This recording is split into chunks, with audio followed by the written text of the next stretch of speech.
Alright guys, Fula coming to you with another video. Shout out to the whole LDBC.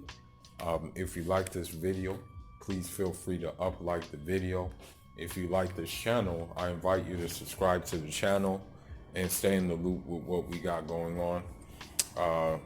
We got some big things coming. Uh, you know, um, as I said before, I'm going to try my best to get to this fight, okay? I'm not making any promises, but I'm going to try to be in the building when it comes to this Demetrius Boo Boo Andrade and this Luke Keeler fight. I'm going to try to be there, you know? Everybody likes, I like Miami.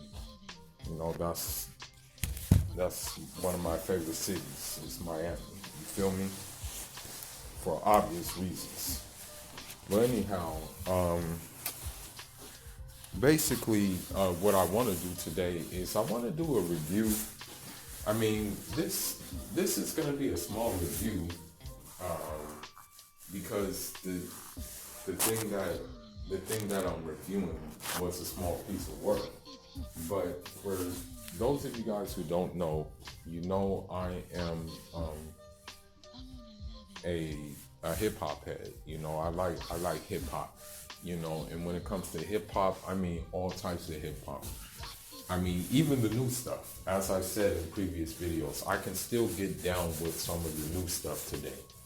You know, if it's like a 21 Savage, if it's like a Little Baby, if it's like who else do I like right now? You know, J. Cole, Kendrick Lamar, those people I can rock with, and a couple of others too. Not just them, you know.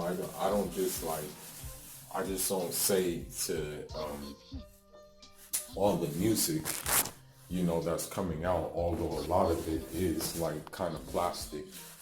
I don't just like put it all down the drain. You know, there's some good stuff that comes out. You feel me? But anyhow, I'm still with the old guard, okay? Don't get it twisted. If you're like a vintage rapper, reality rapper, then you more or less are gonna have my attention. And when it comes to the Wu-Tang Clan, because don't get it twisted, I've always been into that hardcore East Coast hip hop. When back in, you know, although I'm like a 90s baby and whatnot, when the 90s was popping, because right now I'm gonna say this: the West got the hip hop locked down right now. The West is bar none like running the hip hop stuff right now, because you got too many guys coming out of the West. You know, I mean, look at Roddy Ricch, for example. You know, he killing it. You had J-Rock, who had his Redemption album, which I thought was his best work so far. You know what I mean? You had Kendrick Lamar still. You know, Game just dropped his last project. So right now, the guard is in the West, okay? When it comes to the hip hop stuff. But back in the day, the guard was in the East by far. By far. You had guys like, you had just like guys even who weren't on major labels who had a core following of fans, which allowed them to still be like respected as beasts in the hip hop game. You had guys like MOP, you had AZ, you had Cormega, you had Nas, you had Jay-Z, you had Mobb Deep, you had Fabulous when he was like just coming to be. You had the Dipset, you had G Unit, you had all these groups, okay, back in that time, right? And so one group that was right there with them was Wu-Tang, right? And don't get it twisted, I love Wu-Tang Clan. As a collective, I'm like, okay, I like their angle. I like what they have going on. They're deep. They're nice, you know, they're nice with it. You know, don't get it twisted, right? But the thing is when it came to individual, like when it came to who I thought was the best Wu-Tang member, you know, everybody would, some people would go with Method Man, they would go with, uh, they would go with these guys, right? Me, although he really wasn't a Wu-Tang member, it was always two choices. There were always two guys that I thought stood out above the rest. It was Capadon and it was Raekwon by far. I always thought Raekwon was the nicest nigga out of there. You know, it was always, as I said, Capadon, Raekwon, and Ghostface. I was like, okay, between these three, these are the guys I would rock. I would be more inclined to rock with than all the rest of them, although all of them are nice. But I've been rocking with Raekwon for the longest. Built for Cuban Links, all of his projects that he's been coming out with. The Purple Tape, Built for Cuban Links Part 2. There was another one that I'm trying to remember the name of it. But when I look at rappers, you know, when I look at MCs, I look at their body of work and the music that's being put out. But this is one thing I notice about MCs. This is one thing I notice a lot about, and it's not all the time, but it's most of the time. One thing I notice about like rappers is that if you're solid as a like a person, and you're a stand-up dude outside the booth, that's gonna transition to your music more or less. Most of the time it's gonna transition to your music. And what I mean by music, it means that your music is gonna be timeless. Like I can easily listen to Built for Cuban Links right now.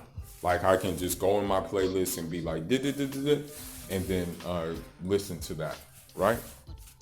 But for example, you can make good music, right? You can make a, let me rephrase this. You can make a song that's radio friendly, right? You can make a song that bounces in the club, right? But chances are that it's not gonna really be remembered for like classic music. You know what I mean? Like for example, like Tekashi 6ix9ine. Like, I'm sorry to say it, but, you know, he has those records, the clubs and stuff like that. He has that going for him. But when it comes to making classic, timeless music, sorry, but he just doesn't cut it, bro. Like, it is what it is. You feel me?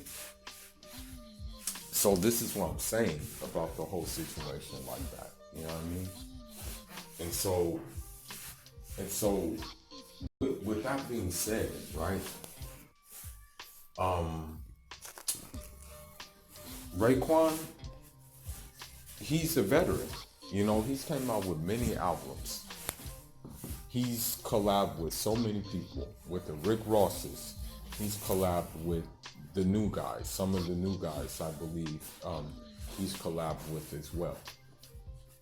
Raekwon is timeless when it comes to his style and his way of rapping. But it's heavy though. His like that's the one thing I like about Raekwon, is that his style of rapping is just, I don't know how to explain it, bro. It's like it's basically like he can storytell and put you into some stuff, but also he can like give you like some like I don't know how to explain it, like some guerrilla stuff, like some stuff that you would read out of like a he can give you some stuff like you would read out of like a classified report, like something like that. It's just that, but then he still can mix it up with the street bravado and stuff like that. And then I'm not gonna lie to you, man. I'll be stupid if I say this. I would be stupid if I didn't say that Raekwon kind of did influence my style when it comes to dressing. You know what I mean? Because like that guy, like he fly. You know, and this is not like no man crush or anything like that. It's just that he fly. Like the way he put outfits together and stuff. I'm like, okay, I see what you're doing, and it gives me ideas. So I'm like, okay, this is how I want to put this together. This is how I want to put this together. You know what I mean? Like because like Raekwon, he was like one of the only ones who didn't like catch on with like the blazers and the things like that. He really didn't do that. Like he kept it like kind of like b-boy stance. You feel me? But still, when it came to like being like that Godfather El Corleone, the professional, he still whip out the Crocs and stuff like that. And so I'm like, okay, I see you. And so that a nigga did the same thing. A nigga went to go buy some Crocs, okay? Because of I'm like, okay, I see your style. And so I don't know what Raekwon is up to as of right now, but I'm pretty sure if he's dropping an EP, he's going to drop an album, like an album is in the works. So he has a new EP out right now called Appetition, I believe. And it's only 3 songs long, but you still get that Raekwon. You still get the same Raekwon who's spitting that stuff, talking that stuff, making you feel like, okay, this nigga is speaking that language, talking that shit. Okay, and so even in these 3 songs, my favorite track is the last one. It's called Shell's Kitchen. That's my favorite track. And the reason why is because he makes some Muhammad Ali references in it in the last track. But the second track is good as well. And the first track is, I would say the first track would be something like for radio. You can kind of tell that you know, that's what he was, that's the angle he wanted to attack, was like pretty much like the radio. And so, you know, even with these 3 tracks, like the only downside is I wish he made it longer, like because I mean, let's face it, it's like an appetizer. Like what Raekwon did with this thing is like an appetizer, and I guess it's just his way of showing fans like, okay, stay tuned. This is what's coming soon. We got some more stuff. We got some more stuff in the works. You know, we're coming out with a new project, and so, you know, I'm giving it 4 stars, and the reason why I'm giving it 4 stars is because you just get Raekwon. You know, Raekwon. All I gotta say is his style has, if anything, the only thing that's changed with his style is him adding more, like, I guess just more patterns to his style of rap. You know what I mean? And I just like his content, the stuff he talk about and things like that. I'm just like, bro, I really mess with Raekwon. You know what I mean?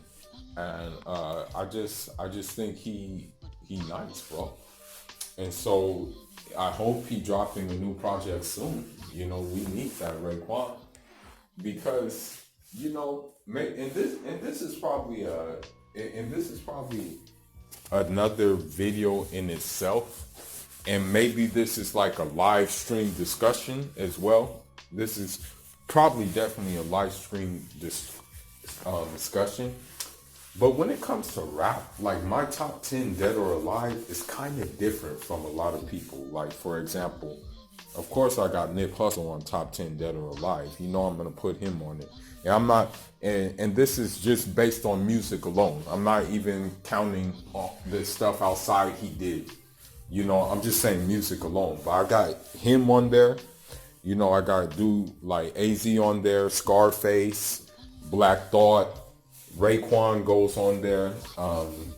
I just got a kind of different top 10 dead or alive than like what people would expect mostly. You know what I mean? And so, you know, this Appetition or whatever is, as I said, a good little appetizer for the hardcore fans until he's putting out like a new album. Because the thing is about Raekwon, when you really look at it, is after Built for Cuban Links, he really didn't come out with an album for some time. Like, he was really not like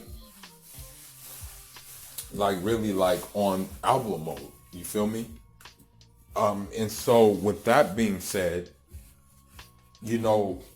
for me personally, like, although Raekwon's been in the game for so long, he's not a washed up MC. Like, he still has the gift for gab. He still caters to that fan base that we all, he still caters to that fan base. You feel me? And so with that being said, I really am looking forward to more. Like, there's certain MCs that, they're timeless. They don't get washed up. Like, there are washed up MCs. At this point in time, I know it's sad to say it, but I do like, and people may not agree with me, but I do like Lil Wayne. That dude is rapping because he basically has to, because of like his business dealings with Birdman, and it's like, if the music is not natural, if the music is not like organic, then like, I mean, you can kind of tell. You feel me? But anyhow, man, this is all I got right now. Go to your local streaming services, check it out. There's only 3 songs, but in those 3 songs, Raekwon go in.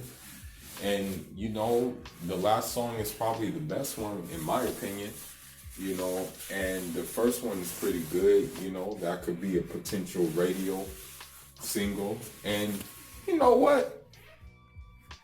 I would not be surprised if Raekwon reaches out to Roddy Ricch and they work together. Because Raekwon is known to do that. Raekwon is known to get the new dudes to show that, hey, although I'm the old guard, I can still be with the new guys too. But anyhow, that's all I got for now, man. Leave your thoughts, leave your comments. Full of signing out. Check that Appetition out. Njana.